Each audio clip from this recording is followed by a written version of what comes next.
wisdom to know how to proceed. We thank you, Lord, for the opportunity to be here today because we know it's representative of the fact that we live in a free country, and many a man and woman has given the ultimate price to allow us to be here and exercise this democracy. These things we ask your name. Amen. All right. Let's see. Let's get the most simple one out of the way. I'm going to go ahead and call House Bill 377, which is my own bill. And I'm just going to go ahead and take care of that since the vice chairman can't take care of it otherwise. Let me, if I could, committee members, let me tell you the genesis of House Bill 377, and we're working off of LC 6462S, LC 296462S. Our courts in this state have always had the ability, most usually used for traffic fines, to have a private company help them collect their fines. This is particularly useful in places like Augusta when we have a little golf tournament called the Masters, and we have people from all over the United States come. They get a traffic ticket, they go back to Pennsylvania, and then the courts are left to go find and track these people down and try to find and have them pay their fine. So for decades, our courts have used private companies to help them do that. Last year, in a probate judges meeting, I believe it was, there was a lower level person in driver services, an attorney, made the comment, I'm not sure that Georgia gives statutory authority to courts to allow the collection of fines by private entities. Well, that caused a little bit of uproar, as you might imagine, because of so many courts that use this service. And it rose to the level of the director, and he finally said, no, that's not the case. You do have statutory authority to collect fines this way. But still has caused some confusion in the law, and the purpose of this bill is to clarify that that can indeed be done. And that's all that we're attempting to do here. The bill began differently in subcommittee and is in front of you now, which is actually a substitute by the chairman. One thing that we're doing under this is putting local courts who may use a private entity to collect under some additional supervision that arguably they are not right now. Those initial lines there on line 13, a local, actually on line 12, begins with the recommendation of a court, a local government authority may contract. Whereas now many courts out there actually probably enter into the contract themselves. This would cause a city council or county commission to actually have to approve the contract that they use for these collections. The chairman wanted that in there to provide some additional supervision of these contracts, and also because he feels like it puts courts possibly in an odd position to be entered into contracts like this. So that is the main change that you have from subcommittee to the substitute that you have in front of you today. So that is a brief explanation of what the bill does. It's not an attempt to really, didn't start out as an attempt to change Georgia law, just to verify exactly what it is and codify it, that these courts could use entities to collect the fines. However, now we are, I guess, making some law and saying that a city council and county commission actually has to approve these contracts that a court may recommend to them. So let me stop at that point, if I may, and see if any members of the committee have questions for me on that, and then we'll of course see if anybody in the audience has any anybody that they want to anybody wants to come testify about House Bill 377. Any questions from any of the committee members about that? All right, hearing none, is there anybody, do we have a sign-up sheet today? Is there anybody? Nobody has signed up for House Bill 377. All right. Yes, sir. GMA. All right, come on in, Judge. We always allow judges to do that. All right, before we get to that, though, do we have some members of the committee that had questions? You wait? Okay. All right. Judge, come on up. You can be first, and tell us who you are, who you're with, and welcome. Welcome. Pull those microphone over to you right there.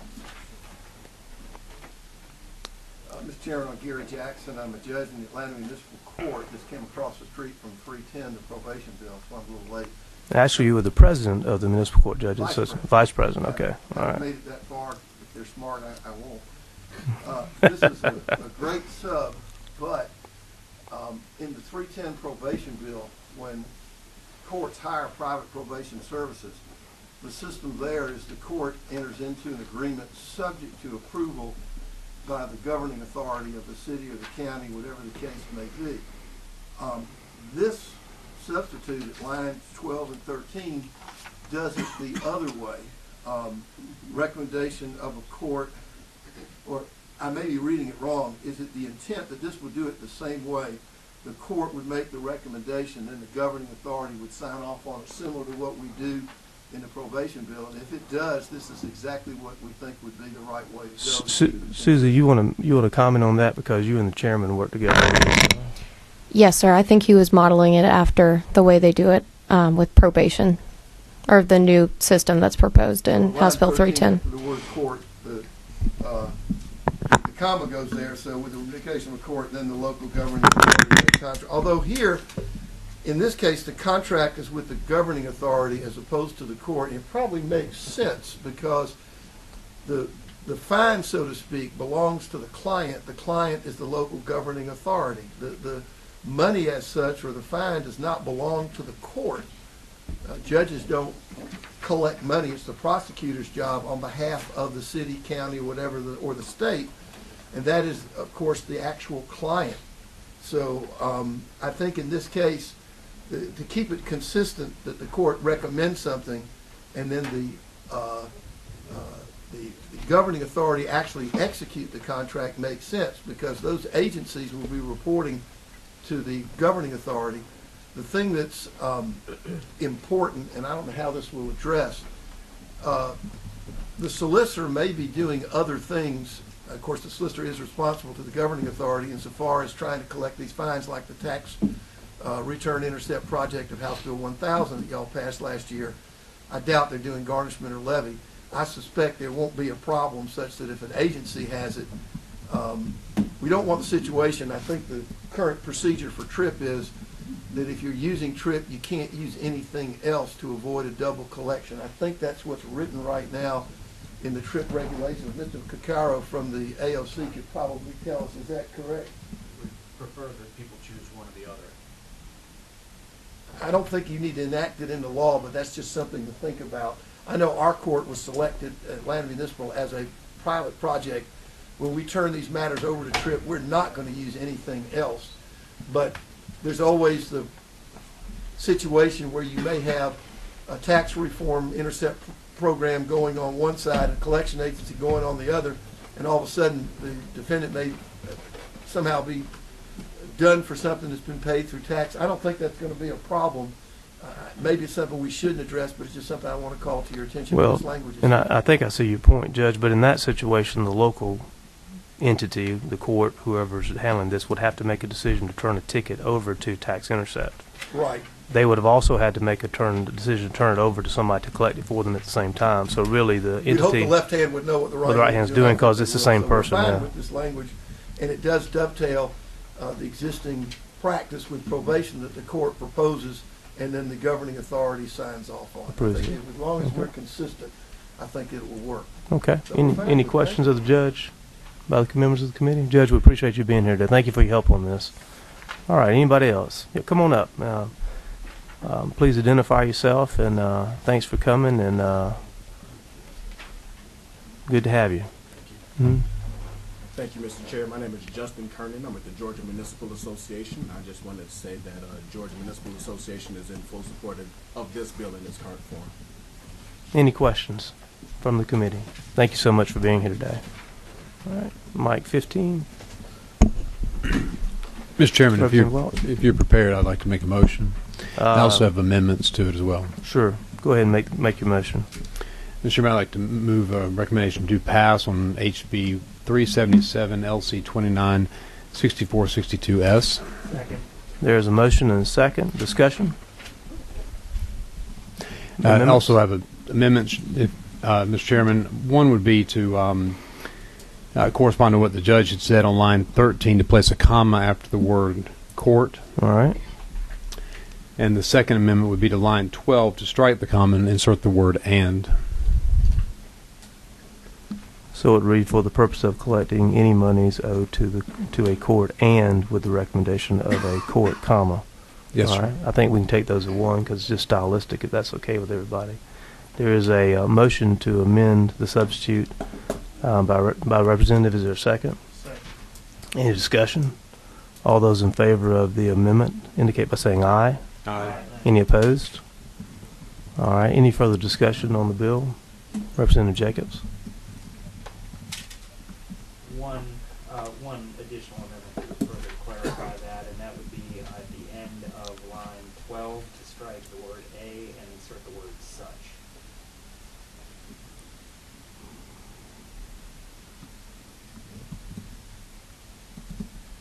Okay. I understand that. Makes sense to me. Is there a second for that amendment?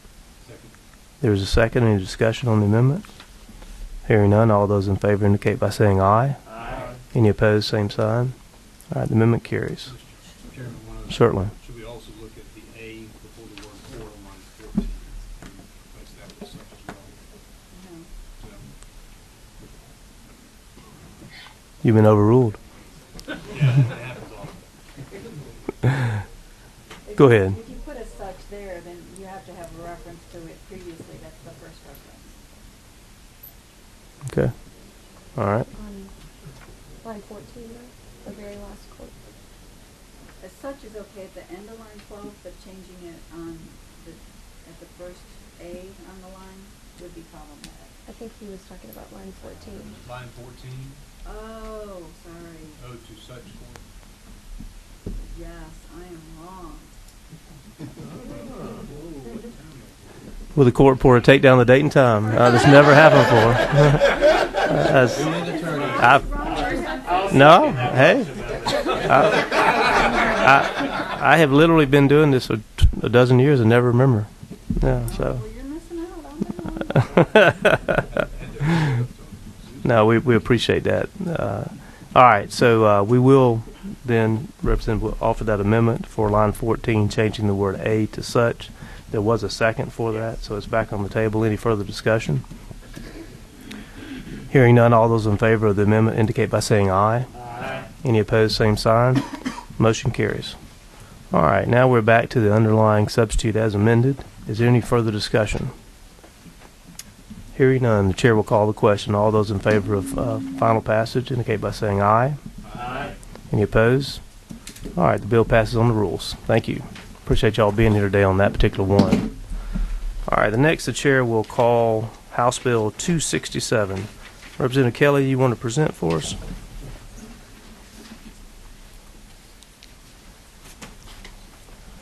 You're on.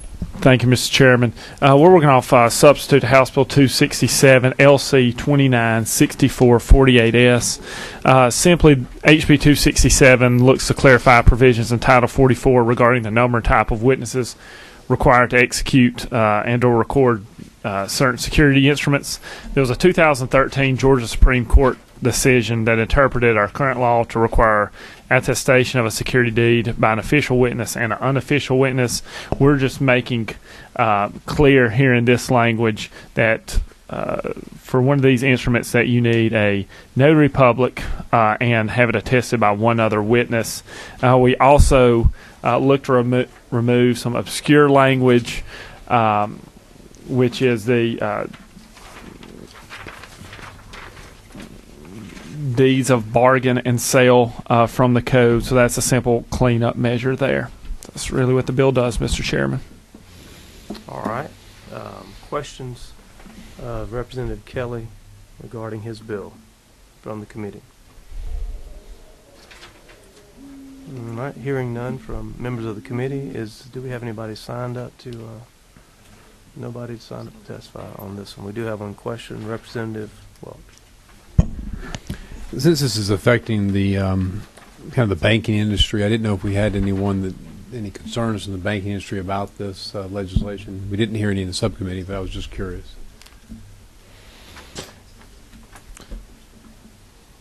Okay. Thank you. All right. Representative Jacobs. And I'll just say with regard to the subcommittee that we did have Ms. Travis scour this one, and she was right every time. She usually is. But But just to be sure that we weren't affecting any kind of real instrument that exists that needed to continue to exist, or the recordation of instruments that are properly attested to. So we actually held this one up for a couple of hearings just to make sure we got it right and we weren't creating any unintended consequences. All righty. Representative Jones. Yes, and you may have explained this, Mr. Kelly. Which type of officer is referred to, or referred to another code section? A notary public. Gotcha. Thank you. That's all. All righty. Any further questions from members of the committee for Representative Kelly? And we do not have anybody signed up on the sheet, so I'm going to assume that no one is wishing to testify on that. Representative Welch. Recommend motion do pass to LC 29-644-8S as a committee substitute. There's a motion. Is there a second? Second. There's a second. Any discussion on the motion? Hearing none, the chair calls the question. All those in favor of do pass by substitute, HB 269, please indicate by saying aye. Aye. Any opposed, same sign. Hearing none, the bill is moved to rules. All right. The last bill that we have on our agenda today is Representative Beskin. You want to bring that to us, please, ma'am? House Bill 204. Thank you, Mr. Chairman and members of the committee. I bring today's substitute to House Bill 204, which is LC 296447S. This bill changes the period of time within which an affidavit opposing a motion may be filed. Currently, affidavits opposing motions, if filed, are allowed to be served 1 day before the hearing. This bill does two things. It says that other than affidavits in opposition to motions for summary judgment, opposing affidavits if they're going to be filed, opposing affidavits must be filed 1 business day. So it changes 1 day to 1 business day. So you don't have the possibility of a hearing on Monday and the opposing party serves you with an opposing affidavit the day before, which is a Sunday, and nobody noticed it on that day. So it changes serving the motion, the opposing affidavit, 1 day to 1 business day. The other thing it does is carve out and make a different circumstance opposition affidavits filed in opposition to a motion for summary judgment. Currently, they are subject to that same 1 day rule, and that's not even the 1 business day rule, and it changes it to 7 days. In recognition of the fact that motions for summary judgment can be dispositive, they can totally dispose of an action, and I think in the interest of judicial economy, as many motions for summary judgment that can be disposed of well, but understanding how important it is, saying that we really should have 7 days notice of what the opposing affidavit says. In response to anticipating feedback from attorneys, currently you have a 30-day period in which to respond, which really means that you would then only have 23 days if you have to give your opponent, serve them with your affidavit with 7 days. That would really just give you 23. So anticipating that objection, this also would extend or enlarge the response period to 40 days instead of 30. So in essence, it gives everybody 3 more days than they're used to having before, because knowing oftentimes in our business, the job adjusts itself to the time available. You start thinking about your response on day 1, but you don't start worrying about it till day 15, and you might not really do anything about it until a few days after that. So those are the proposed changes, and I'll be happy to answer any questions. All right, and you do have questions. Representative Welch. Representative Beskin, I just wanted to say thank you for bringing this bill, because I can't tell you how many times I have to walk into court and someone has just the day before, quote unquote, served us with the affidavit, and oftentimes I walk into court and they're handing it to me then when they've served it, and it's in my office through the mail system sitting there, and I walk into court and they hand it to me. And then you're sitting there, you could have A, prepared, B, could have addressed some issues, and oftentimes the judges allow those to come in, even though it's the first time you get to look at it. So it puts you at a effective disadvantage when oftentimes you bring a motion for summary judgment because you believe you will dispose of issues that need to be removed to save the court time and to save your client time from expending additional resources prosecuting a particular issue or defending a particular issue. So to allow for kind of gamesmanship right before the hearing, I just have found it very, very difficult and a waste of the purpose of a summary judgment, so I appreciate the bill. Thank you, Representative Welch, and that reminds me of one other thing. Under 911-6, the judge does have discretion to enlarge the period of time, so in this case, what that would really mean would be the judge always has the discretion to shrink the period of time within which you have to file that opposing affidavit, and could in fact say on the day of, an opposing affidavit could be filed. So it doesn't take that discretion away from the judge, but it really just makes things more orderly, like you say. Any further questions? Okay. Representative Jacobs.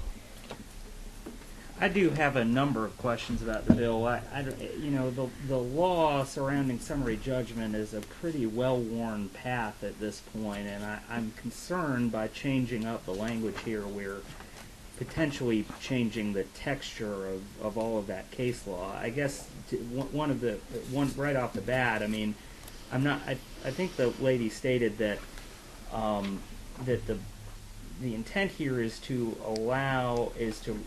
give 40 days for the filing of a response. That's right. You file your motion for summary judgment, and then a response, and any response. But the 30 days for filing a response is set by the Uniform Superior Court rules, and I don't think that this necessarily changes that. What this says for summary judgment there on lines 21 and 22 is that the motion itself has to be served at least 40 days prior to the court's setting of a date for the hearing. But I don't think that the language here changes the time within which you have to file the response, which is either 30 days or 33 days, depending on whether you've mailed the motion in the first instance. No, that's federal. And I want to hear the rest of your questions, but that does bring up 2 points. I think the Uniform Superior Court Rule 6.2 would have to be amended because it's really the Civil Practice Act that drives the Uniform Superior Court Rule, so there's no doubt that will have to be amended to be in conformity. But the federal rules of civil procedure provide that you have the 7-day response period for affidavits. So I know that everybody will have to get different rules and timelines in their mind. I understand it is changing the rules. Well, but I mean, it's not changing the rule. That's kind of my initial point. The rule would still stand. I also would want to be careful about changing the Uniform Superior Court rules without, having some kind of discussion with someone on the Supreme Court about that. But all of that being said, I don't think that we're actually effectuating service of a response 40 days after the filing of a motion for summary judgment with the language that's had here, or that's set forth here. The other, and again, as I think, there are just more concerns that are popping in my mind. I also, you don't have to have a hearing on anything unless, for starters, for any kind of motion under the Uniform Superior Court rules, you except for summary judgment, you don't have to have a hearing on the motion. So with the language that's used here, I would be a little bit concerned that we're actually compelling the holding of hearings on motions that, that's kind of a strained reading of the language that we have here. But it basically appears to create an entitlement to file an opposing affidavit within a certain period of time.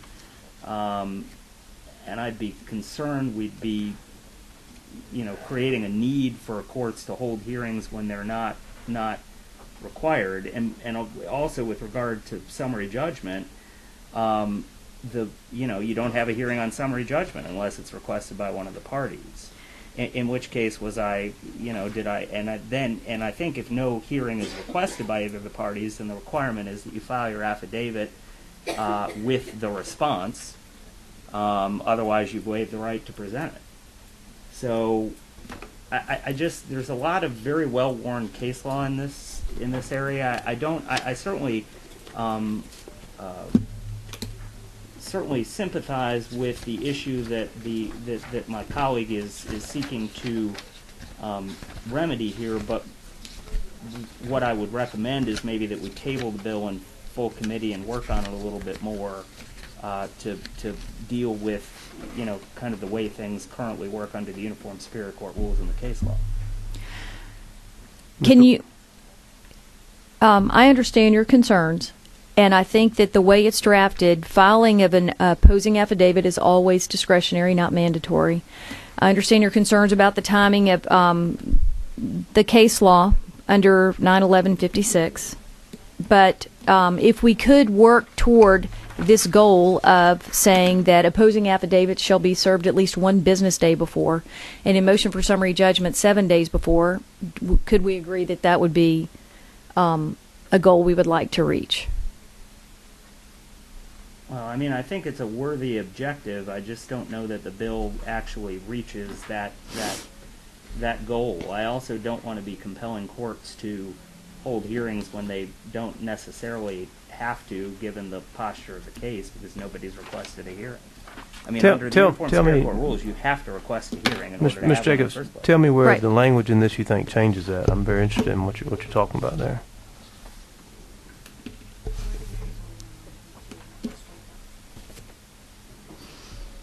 Well, but you have permissive language there on line 23, and that's my point. I mean, it says that prior to the date of the hearing may serve opposing affidavit. So if there's no, I mean,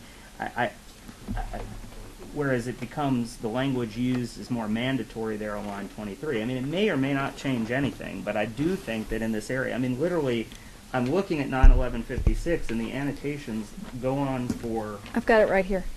Yeah, That. I mean, the annotations go on for more than 150 pages. I think we ought to maybe, before making any kind of significant change with regard to when affidavits have to be served and changing up the language in 9/11/56 itself, let's just, I mean, maybe take a step back and make sure we're not changing anything we don't intend to change. I will say that the earlier version of this proposed statute used language. It said, you shall serve the affidavit 7 days ahead, and out of concerns for exactly what you're talking about, we changed the language to if an adverse party will be using an affidavit in opposition, because clearly you don't have to. I mean, I guess my point is, Mr. Chairman, if someone, okay, if someone files a motion for summary judgment saying there's not evidence in the record to support this party's claim, that party then has to file a response, and they have to serve their affidavits if no hearing is requested. Okay, or they can serve the response and request a hearing, I suppose, and later on they'd be able to serve an affidavit serve an affidavit. But I mean, my point is this. If the proper affidavits were not filed in the first instance, and nobody's requested a hearing, I sure then don't want some enterprising lawyer is going to argue that, well, the court was supposed to hold a hearing according to the new language the General Assembly put in 9/11/56. Since the court didn't have a hearing, summary judgment was not proper, when in fact it may have been proper. And I'm with you. That was one of my concerns too. And as I read this, though, something in this strike through and this underline has got to accomplish what your argument is, and I'm just trying to figure out where it is in there, because I didn't see it when I read it. I think we're changing up the language in a way that somebody is going to make. Somebody at some point will make an argument. What the Court of Appeals ultimately does with that is certainly up to them, using the rules of statutory construction. But I just would be careful with 9/11/56. Representative Welch, you've been looking like you wanted to jump in on this conversation. Did you have something? I know you. Thank you, Mr. Chairman. I have the same questions that the chair has had. In the language that's being struck, we're talking about prior to the day of the hearing. The word hearing is also used, and it's not being struck in line 22. I don't see in the language being struck or the language being inserted that there creates a mandatory hearing. I don't disagree with the chairman's concerns about affecting a body of case law that's well established. But I do find that there is. I mean, I do believe in my practice, which a lot of my practice is summary judgment motions. So that's, I think this is a problematic area, and I would like to see it change. So if you want to work with Representative Eskin about that and satisfy your concerns, I would love to see that happen, because I think the change is needed. Go ahead, Representative James. And I don't disagree with that, Representative Welch. I just think that when we are dealing with 9/11/56, it is important for us to be as precise as we possibly can about what the intent of the General Assembly is, because it is just, I mean, it is a playing field for litigation. Obviously, it's summary judgment. If we go changing up language that is imprecise. Yeah. Representative Jones. Oh, I don't think I was. Oh, was it? Okay. All right. Representative. We're going to save the best for last. Representative Evans. Thank you, Mr. Chairman.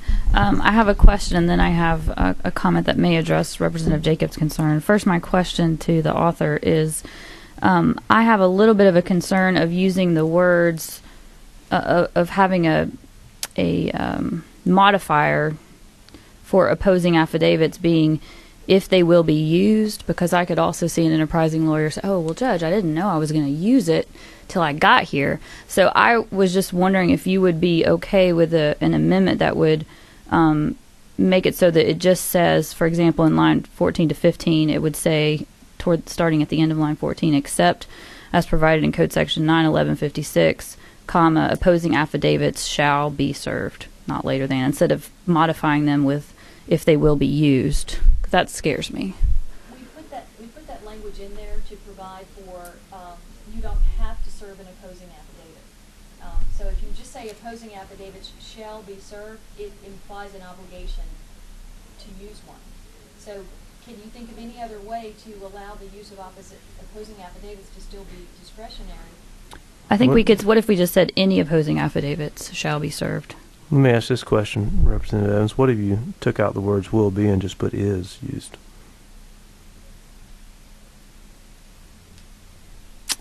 Then nobody can make the argument, I just decided today, if you use it, you got to serve it.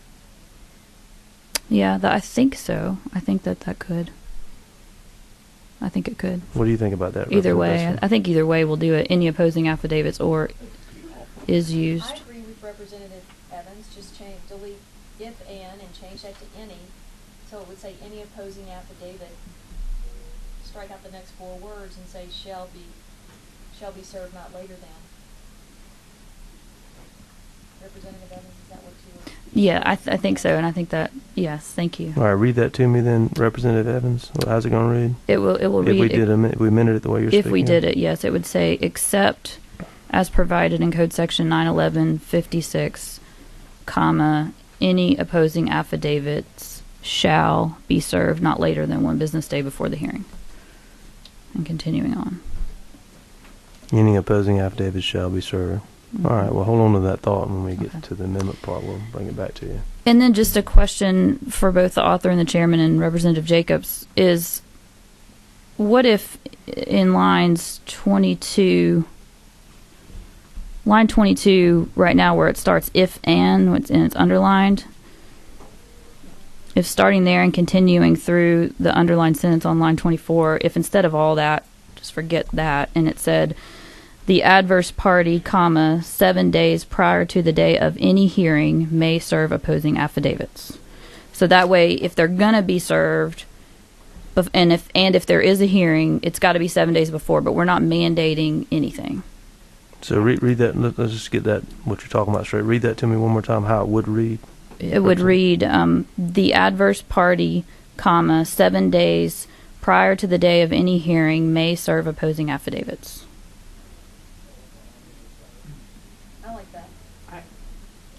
Representative Jacobs. My preference on that would be to, perhaps, I don't mean to mess up the forward progress of the bill, but maybe recommit the bill to subcommittee.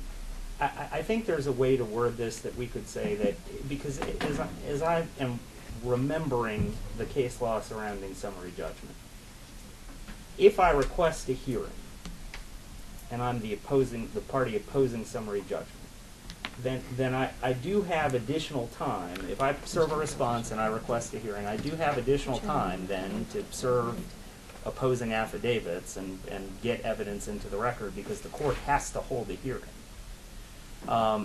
But if no hearing is requested, then everything needed to be filed at the time I served a response. I think there's probably a way that you can word this such that you deal with the issue of service prior to a hearing if a hearing has been requested. And we might as well just be as explicit about it as we possibly can be.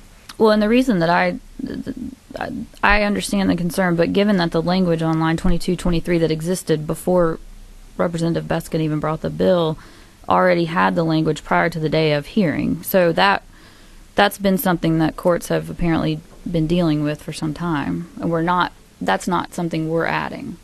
We're not adding the word hearing to the statute. No, and I understand that, but I think if we're going to make a change here, we might as well just be as explicit about it as we possibly can be. I just offered the language to hopefully help, but Well, I do know that this was one of the bills that was going to be heard in my subcommittee yesterday before the weather, and I had to cancel it. And the chairman made the specific decision to not have it heard in subcommittee, so it could be heard today. And when I say chairman, not me, I'm talking about the big guy. At the appropriate time, I'd like to make a motion, Mr. Chairman. If the chair recognized the gentleman for that motion, what would that motion be? To table the bill, and then of course. All right, I'm not going to recognize you that yet. Let's have a little more discussion. All right. Representative Welch, no? Okay. All right. Okay. Representative Jacobs, I think I understand how you feel as far as wanting to table the bill. Representative Evans had offered a couple of possibilities for changes. I think, Ms. Beskin, don't let me put words in your mouth, but you think those are good ideas? I do. Okay. So the posture which we are in is if we wanted to make those two changes, we would, and you made a motion to table, we would need to vote against the motion to table. Go ahead.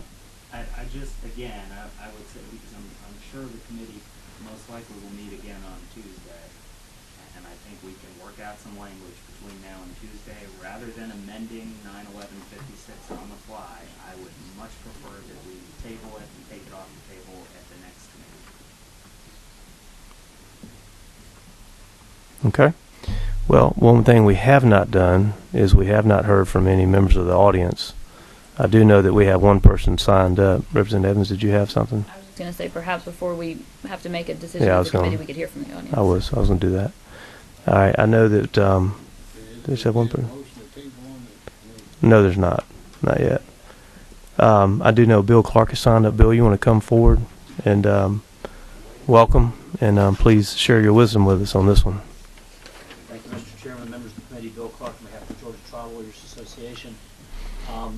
To my knowledge, we're the only ones who raise any concerns, and Representative Beskin's rewrite addressed our concerns. That may be why the chairman said, well, let's just go to full committee. So I just offer that as a thought.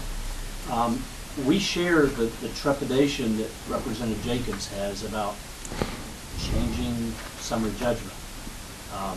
Perhaps eliminating summary judgment ought to be considered. I doubt that would get far, but as long as we're going to operate on the fly, let's at least throw it out there. I believe Representative Evans' suggestions allow Representative Beskin's bill to still address our concerns. Our two primary concerns were, number one, and it doesn't happen often, but under the law, the judge could schedule the hearing on the 31st day after the move-in has filed their motion. And if you put a 7-day time period borrowing from the federal rule, you would, as a practical matter, limit the respondent's opportunity to respond to just 23 days, 37, 23 days. Representative Beskin and Chairman Willard were kind enough to understand and appreciate that concern. That's why the 40-day change from 30 was decided upon. I'll throw this in the thought is that we should follow the federal rules. One does not get a hearing on a motion for summary judgment in federal rules.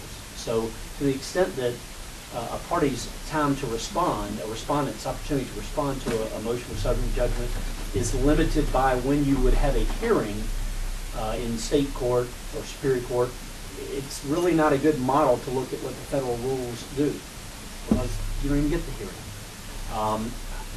It was my understanding in reading the language that this would extend the time for responding, but I think Representative Jacobs may have raised a good point that in fact you're not changing that response time, which means you really could, again, wind up in a difficult position of having your opportunity to respond being significantly reduced.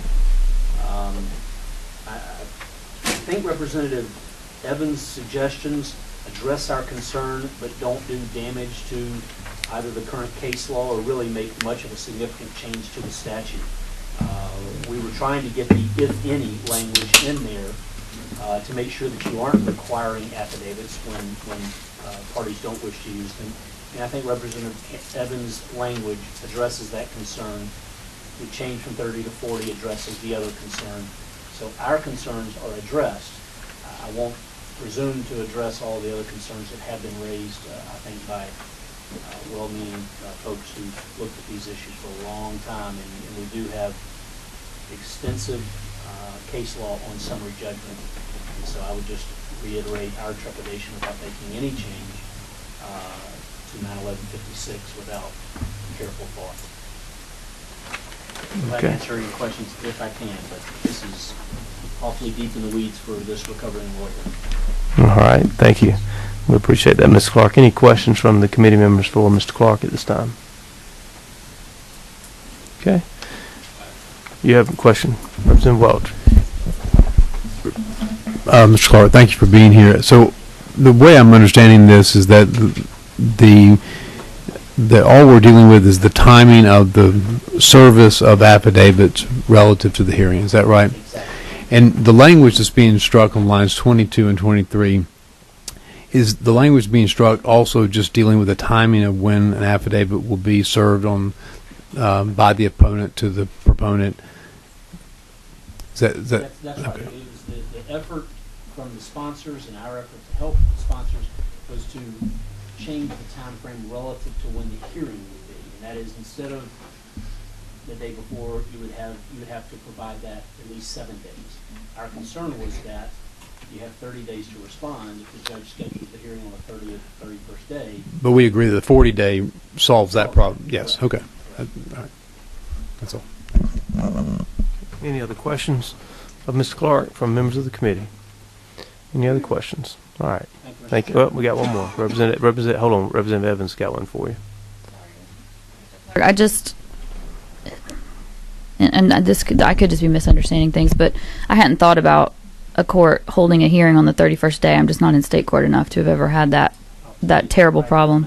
It's relatively rare. Certainly Yeah. in the larger metropolitan areas, it's uncommon. Right. It would never work that fast. But even in the smaller, dare I say, more efficient courts that move along quickly, it's awfully rare that you would have a hearing scheduled for 30 days after the motion. But having that thought raised in my mind as we're sitting here, even 40 days, I'm just sort of playing out a scenario where I'm a plaintiff, defendant has filed a motion for summary judgment, a hearing is set somewhere 40 days, but still not allowing me the full 30 days to file my response. What if I don't have all my affidavits together that I'm going to use to defend against this motion for summary judgment? This section doesn't really help me that much. It actually hurts. Well, it hurts me because it's adding 7 days. It's making me file them 7 days before instead of letting me file them the day before. It hurts you in that you no longer have the opportunity to, for lack of a better term, spring it on the move-ant the day before the hearing.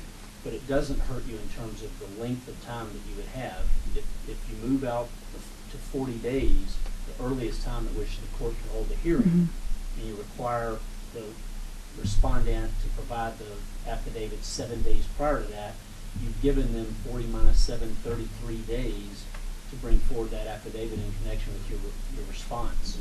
Under current law, you only have 29 days. Mhm. Days minus 1. Yeah, I think the 40 days helps with that, but the 7 days hurts with it. And it's not a question of springing it, though. Maybe sometimes people want to do that. It's about. We all know how hard it is sometimes to track down witnesses. And if I'm a plaintiff and I've gotten served with a motion for summary judgment, then I get a hearing notice. I've got 10 days to get ready for that hearing. I've got 3 days to get my affidavits together. I went to law school because I got lost in we're talking about math problems. It's just I've thought of this problem as I'm sitting here, so I'm asking you really more than I'm telling you. Doesn't that seem to cause a problem for the people that we're actually trying to protect by adding that, not adding the 40 days, but by adding the 7 days instead of allowing those affidavits to be served 1 business day before the hearing? I'm not sure I follow how that adversely affects the respondent. Maybe Representative Bruce is going to help me out. Representative Bruce, is that yours? Yeah, because I was sitting here kind of thinking something similar. If we had a situation, I'm not thinking as a lawyer at the moment. I'm thinking as a client, and if I have information that is relevant, that would make it where I can win this decision, and you put a 7-day limit on it, but I have information. I have a receipt for money paid. If somebody's claiming that I owe them money or whatever, and if you have this 7-day requirement, and I still have that document, does that prevent me from being able to defend myself? Basically saying, "Look, I don't owe you the money. Here's the receipt showing that I paid it." I'm just using that as an example. I don't think it does because the court sets the time for the hearing and can delay the hearing. And if you make a good faith argument, well, but we're not talking about a hearing yet. We're talking about this summary judgment where I'm giving information, they're giving information, and I'm saying I have a receipt showing that I paid, but that's not turned in the 7 days. It's turned in 2 days or the last day or whatever. Am I now going to have to pay money that I have a receipt saying I don't have to pay? Well, I think am I making sense there? I think you are. And here's the situation that you're in. There are time limits everywhere about when you have to do something. All we're doing is talking about what kind of time limit we're going to impose. All of those time limits, though, in almost every situation can be waived by the judge if you, for some reason, gave him a good reason why you didn't bring that forth in the previous 23 days where you could have. So I think the answer to your question is practically no. That's not going to cause you a problem. But all right, other questions of Mr. Clark? Okay, thank you, Mr. Clark. We appreciate you being here today. All right, anybody else wanting to testify on House Bill 204, which we have before us? Okay, Ms. Beskin, the posture that we are in. Did you have a question? No. All right. The posture that we are in is that Mr. Jacobs wants to be recognized for a motion to table your bill. The chairman specifically brought this bill out of subcommittee so it could be heard today, I suspect, for a reason. Mr. Jacobs can be recognized and we can vote on his motion to table, which means we may move ahead, we may not, depending on how his motion goes. Or the chair could simply hold the bill and have no vote today where it's still in the committee and doesn't require a vote to bring it off the table. So would you like to express your opinion to the chair on those two options? Seeing how it's your bill? Do you understand the procedural posture which we're in? Could you tell me again? Yeah. There are 3 possibilities here. If I recognize Mr. Jacobs' motion to table, it could pass or it could fail. If it passes, then the bill has been tabled and it's going to require another motion to bring it off the table, which may or may not pass. The other option is, and of course, if his motion fails, then we'll move ahead and try to perfect the bill such that it may possibly pass the committee. The third option is for the chair to simply not hold a vote on the bill today, which means it's still in the committee, which means that the chairman can call it up without having to ask for a motion to bring it off the table. Does that make sense? Not a huge difference between the two, but it is your bill, and I'm going to give you a chance to have input on that. I would ask that the chairman hold my bill. Okay. Chair. Anybody want to comment on that request? Mr. Jacobs, any comments? Oh, no comment. All right. Okay. All right. Given that being the case, unless anybody else has any comments on House Bill 204, the chair would simply hold this bill, and it would still be possible for the chairman to bring it up, I guess, at next Tuesday's hearing, or the chairman wanted to put it in subcommittee. I'm sure that he could do that as well. So anything else to come before the committee before we adjourn? Hearing none, we adjourn. Thank you.